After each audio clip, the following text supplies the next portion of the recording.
kinarate muna bago lutuin.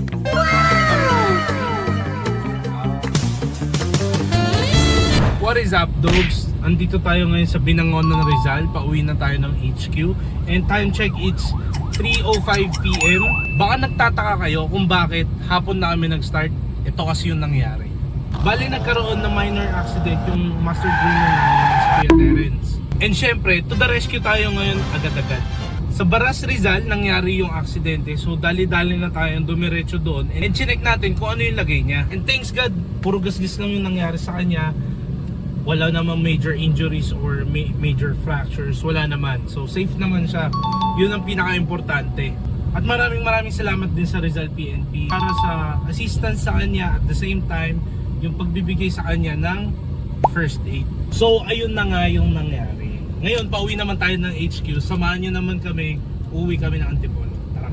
Dogs, nandito tayo sa Ayala Most Feliz and magpa-family dinner tayo. Kasama natin yung family natin. Ito si Mami. Kasama ko ngayon yung aking kapatid. Yan. Isa ring dogs. Tapos ayan, si Daddy nagpa-park pa. Punta muna tayo dun sa restaurant and then kasama ko kayo kung anong orderin natin. Libre mo ba? Libre mo? Siyempre, hindi. Yung dogs order na tayo ng Japanese bibigo. Bibika?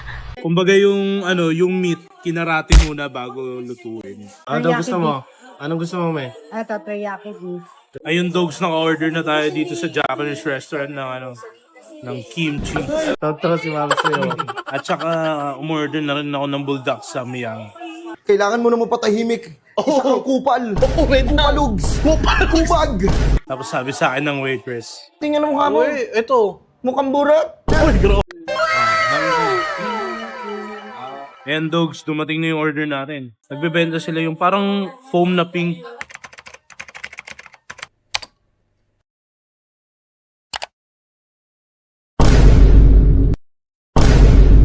Tikman mo na, tikman mo na. Tsaka tikoy.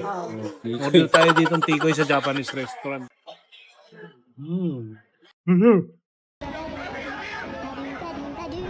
Ano masasabi mo? Mainit. Yan dogs, dumating na yung order nating mami tsaka yung kangkong.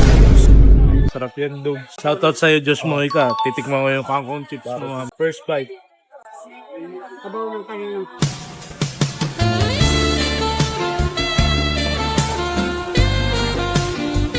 Grabe dogs, nakakabusog pala yung doon sa turo-turo na yun.